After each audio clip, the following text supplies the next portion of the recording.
राम राम दोस्तों, आज है 2 जुलाई 2024 और अभी दिन के लगभग 2 बजे हैं। मार्केट अभी खुली हुई है, बंद नहीं हुई है।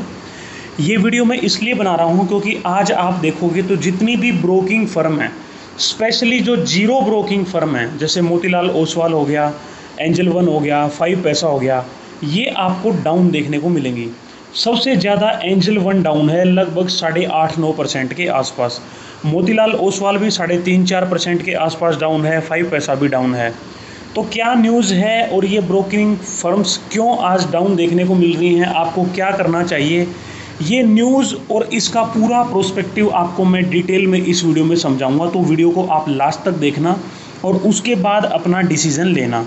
दोस्तों, ये मेरी राय है और ये बिल्कुल गलत भी हो सकती है, तो आपको अपने हिसाब से काम करना है। इसको कोई भी आपने रिकमेंडेशन नहीं समझना है।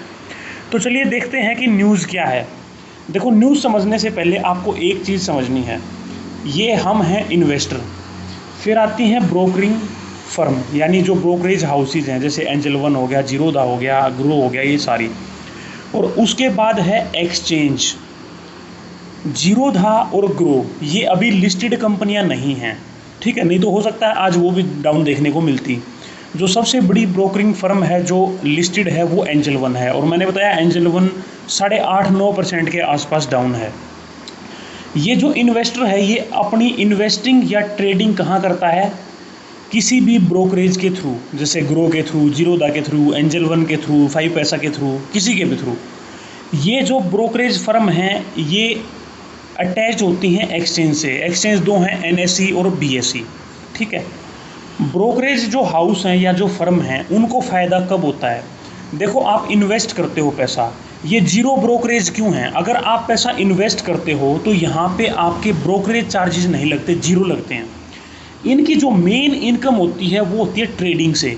जो एफ एंड ओ में ट्रेड करते हैं, फ्यूचर एंड ऑप्शन में अगर आप ट्रेड करते हो तो आपकी ब्रोकरेज काफ़ी ज़्यादा लगती है, ठीक है। और अब क्या होता है आपको, देखो मैं एक चीज़ समझाता हूँ। जैसे ये ब्रोकरिंग फर्म है और ये एक्सचेंज है। एक्सचेंज क्या करता था अभी तक कि कोई भी ब्रोकरेज है उस पर जितनी ज़्यादा वॉल्यूम में ट्रेडिंग हुई है वो एक्सचेंज उतना ही डिस्काउंट देता था उस फर्म को। जैसे एग्जांपल के लिए मैं आपको समझाऊं, एंजल वन है।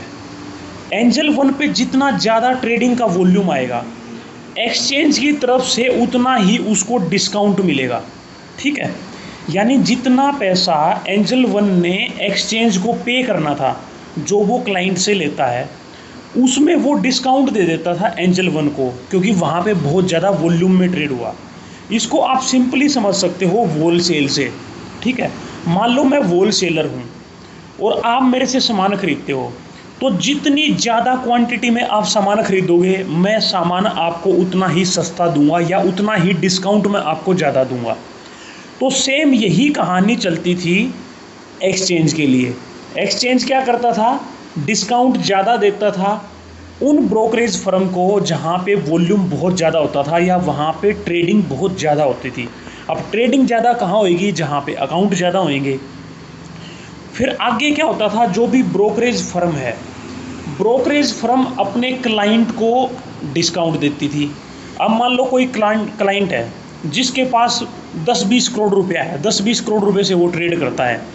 ये ब्रोकरेज हाउस उस क्लाइंट को कुछ एक्स्ट्रा डिस्काउंट देते थे, क्योंकि भाई उसके पास पैसा ज़्यादा है, वो ज़्यादा ट्रेड कर रहा है।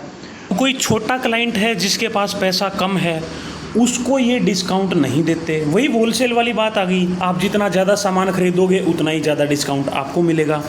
तो ये चेंज चलती थी। एक्सचेंज डिस्काउंट देते हैं ब्रोकरेज फर्म को, ब्रोकरेज फर्म आगे डिस्काउंट देती थी अपने क्लाइंट को, ठीक है। जो बड़े क्लाइंट हैं उनको डिस्काउंट देती थी। अब सेबी ने ये बोला है कि कोई किसी को डिस्काउंट नहीं देगा, सब के लिए बराबर चीज़ें रहेंगी। ना तो कोई भी ब्रोकरेज किसी अपने बड़े क्लाइंट को एक्स्ट्रा डिस्काउंट देगा, जितने भी चार्जेज होंगे वो हर क्लाइंट के लिए बराबर होंगे, चाहे उसके पास 10,000 रुपये हैं, चाहे उसके पास 10,000 करोड़ रुपए हैं। और दूसरा, सेबी ने ये बोला है कि एक्सचेंज किसी भी ब्रोकरेज को कोई डिस्काउंट नहीं देगा, चाहे उसमें कितना ही ज़्यादा वॉल्यूम ट्रेड हो रहा हो, चाहे जितना ही कम वॉल्यूम ट्रेड हो रहा हो, सब के लिए आपने चार्जेस, आपने फीस बिल्कुल बराबर रखने हैं। तो अब एंजल वन इतना ज़्यादा डाउन क्यों है? एंजल वन का अगर आप पिछले 1 साल का देखोगे तो ऐसे डिस्काउंट से 400 करोड़ रुपए कमाए हैं एंजल वन ने। एंजल वन देखो क्या है, जीरो ब्रोकरेज फर्म है।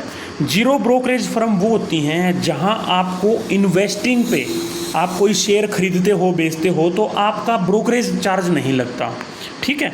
यानी जो भी फर्म है, जैसे मान लो जीरोधा है, तो जीरोधा अपना कोई चार्ज नहीं लेती, ठीक है। लेकिन आप ट्रेड करोगे फ्यूचर में, ऑप्शन में, तो वहाँ आपके पैसे लगते हैं, उससे फिर जीरोधा की कमाई ज़्यादा होती है। और F&O इतना ज़्यादा होने लगा है इंडिया में, यानी फ्यूचर एंड ऑप्शन में ट्रेडिंग इतनी ज़्यादा होने लगी है कि सेबी इसको लेके चिंता जाहिर करती है। और ये सब जो करने के पीछे लॉजिक है वो भी यही है कि F&O में ट्रेड कम हुए, लोग इन्वेस्ट ज़्यादा करें, ट्रेडिंग कम करें, ठीक है। अब एक्सचेंज मान लो डिस्काउंट कम देगी ब्रोकरेज को, तो ब्रोकरेज क्या करेंगे, वो अपना फीस बढ़ाएंगे। और दूसरी चीज़, अगर मान लो कोई भी ब्रोकरेज जो डिस्काउंट देता था अपने बड़े क्लाइंट्स को, वो भी अब डिस्काउंट नहीं दे पाएगा, अब सबके लिए फ़ीस बराबर हो जाएगी। तो सेबी का मानना ये है कि इससे फ्यूचर एंड ऑप्शन में जो इतनी ज़्यादा ट्रेडिंग हो रही है, जो गैम्बलिंग हो रही है, वो कुछ हद तक कम होएगी। और दूसरा, एक ट्रांसपेरेंसी रहेगी कि सबके लिए चार्जेस बराबर रहेंगे, चाहे कोई बड़ा क्लाइंट हो चाहे एक छोटा क्लाइंट हो, चाहे कोई बड़ी ब्रोकरेज फर्म हो चाहे छोटी ब्रोकरेज फर्म हो, क्योंकि बड़ी ब्रोकरेज फर्म को अभी तक डिस्काउंट मिलता था, ठीक है। अब एंजल वन इतना डाउन क्यों है? एंजल वन ने पिछले 1 साल में इस डिस्काउंट से 400 करोड़ रुपए कमाए हैं। अब वो 400 करोड़ रुपया कम हो जाएगा। अगर आप साल का प्रॉफिट देखोगे तो 1100 से 1200 करोड़ रुपए के आसपास प्रॉफिट दिखेगा आपको, नेट प्रॉफिट एंजल वन का। अब सीधा सीधा 400 करोड़ ये कम हो गया तो कितना बचा? लगभग 25 से 30% का उसको नुकसान हो जाएगा। अभी तक न्यूज़ आपने टोटली समझ ली, लेकिन अब न्यूज़ का इम्पैक्ट क्या होगा, कितना होगा, वो समझते हैं। देखो, सेबी ने जो किया है वो सही सोचकर किया है, लेकिन मैं आपको एक सिंपल एग्जांपल देता हूँ। सिगरेट है, दारू है, अल्कोहल, इन पे सरकार इतना ज़्यादा टैक्स लगाती है कि आप सिगरेट पे देखोगे ना तो 54% टैक्स है, 50 से 55 के बीच में है, एग्जैक्ट थोड़ा नंबर इधर उधर हो सकता है। और जो स्मोकलेस जो ये टोबैको प्रोडक्ट हैं, ठीक है, जैसे ये गुटखा वगैरह, उन पे लगभग 64% के आसपास है। यानी 100 रुपये का आप माल खरीद रहे हो तो 64 रुपया तो सरकार सिर्फ इसमें टैक्स ले रही है। बाकी जो कंपनी का प्रॉफिट है, रिटेलर का प्रॉफिट है, दुकानदार का प्रॉफिट है, उसमें मैन्युफैक्चरिंग कॉस्ट है, वो सब तो बाकी के 36 रुपये में ही आ जाती है। लेकिन आप मुझे ये बताओ कि इतना ज़्यादा टैक्स बढ़ाने से क्या किसी ने ये पीना कम कर दिया? किसी ने सिगरेट पीना कम किया? किसी ने दारू पीना कम किया? किसी ने गुटखा खाना कम किया? किसी ने भी कम नहीं किया।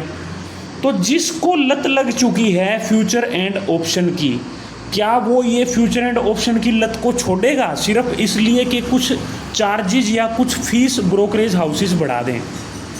पहली चीज़ तो ये। दूसरी चीज़ ये है कि सारे जितने भी जीरो ब्रोकरेजेस फर्म हैं उन पे इसका इम्पैक्ट आएगा। अब क्या वो आपकी फ़ीस नहीं बढ़ाएंगे? 100% बढ़ाएंगे। जैसे मान लो जियो और एयरटेल का एग्जांपल ले लो, अभी जियो एयरटेल दोनों ने ही अपने रेट बढ़ा दिए हैं लगभग 20 से 25%। दूसरा एग्जांपल आप लेके चलो, जितने भी एमपी हैं, एमएलए हैं, हर कोई आपस में लड़ता रहता है। आपने सदन में देखा होगा, पार्लियामेंट में आपस में लड़ते रहेंगे हर मुद्दे पे। क्या आपने कभी एमपीज़ को, एमएलएज़ को इस मुद्दे पे लड़ता देखा है कि एमपी की सैलरी बढ़ाई जाए या एमएलए की सैलरी बढ़ाई जाए? अगर ऐसा कोई प्रस्ताव आता है कि एमपी की, एमएलए की सैलरी बढ़ाई जाती है, चुपचाप सबकी सहमति होती है उसमें। आज तक आपने कभी उनको इस चीज़ के लिए लड़ते देखा ही नहीं होगा, ठीक है। तो सेम वैसे ही है, ये जितनी भी ब्रोकरेज फर्म हैं ये सारे चार्ज बढ़ाएंगे तो क्या कोई ब्रोकरेज फर्म ये बोलेगी कि नहीं चार्ज मत बढ़ाओ? बिल्कुल भी नहीं बोलेगी। तो सेम वही कहानी है। दो चीज़ें आपको यहाँ समझनी हैं। पहली चीज़, इनको जितना भी लॉस होगा ये चार्जेस बढ़ा के उसको कंपनसेट कर लेंगे। जैसे मान लो कोई भी नॉर्मल कंपनी है, जैसे मैं एग्जांपल लूँ हिंदुस्तान यूनिलीवर का। हिंदुस्तान यूनिलीवर की जो रॉ मटेरियल कॉस्ट है वो बढ़ जाए एग्जाम्पल ले लो एशियन पेंट का। एशियन पेंट का रॉ मटेरियल होता है क्रूड ऑयल। क्रूड ऑयल के प्राइसेस बढ़ जाएं तो क्या आपको लगता है एशियन पेंट अपने रेट नहीं बढ़ाएगा? एशियन पेंट क्या करेगा? अपने प्रोडक्ट के रेट बढ़ा देगा। वो प्रेशर किस पे जाएगा? वो तो कस्टमर पे जाएगा। तो ऐसे ही ये ब्रोकरेज फर्म है, ये अपने रेट बढ़ा देंगी, ये सारा प्रेशर जाएगा लास्ट में क्लाइंट पे। और दूसरी जो चीज़ आपको समझनी है कि जिसको F&O की लत लग चुकी है वो ये काम करेगा ही करेगा, चाहे आप जितना मर्जी टैक्स लगा लो, जितनी मर्जी फीस बढ़ा लो। क्योंकि टैक्स बढ़ाने से ना आज तक किसी ने दारू पीनी छोड़ी है, ना आज तक किसी ने गुटखा खाना छोड़ा है, ना आज तक किसी ने सिगरेट पीनी छोड़ी है। अभी पीछे कुछ साल पहले एक नियम आया था कि गांव से जितने भी जो ठेके हैं दारू के वो बाहर चले जाएंगे, मतलब गांव के बीच में नहीं होगा, बाहर खेतों की साइड ऐसे होंगे। तो अब जितने भी दारू के ठेके हैं, दारू की दुकानें हैं, वो गांव से बाहर हैं। क्या आपने किसी आदमी को ऐसे देखा है जिसने दारू पीनी छोड़ दी हो ये सोचकर कि यार अब तो ठेका बहुत दूर हो गया है, गांव से बाहर निकल गया है, अब मैं दारू नहीं पीऊँगा? तो सेम वही चीज़ आपको यहाँ समझनी है कि F&O की लत भी किसी से छूटती नहीं है। ये बहुत मुश्किल है छोड़ना, ये बिल्कुल एक तरह का नशा है। तो जिसको ये नशा लग चुका है वो नहीं छोड़ेगा, चाहे आप फीस बढ़ा लो, चाहे आप रेस्ट्रिक्शन लगा लो, चाहे कुछ कर लो। अगर देखो सेबी को सच में ही अगर F&O से दूर करना है लोगों को, तो उसके लिए क्या करना चाहिए?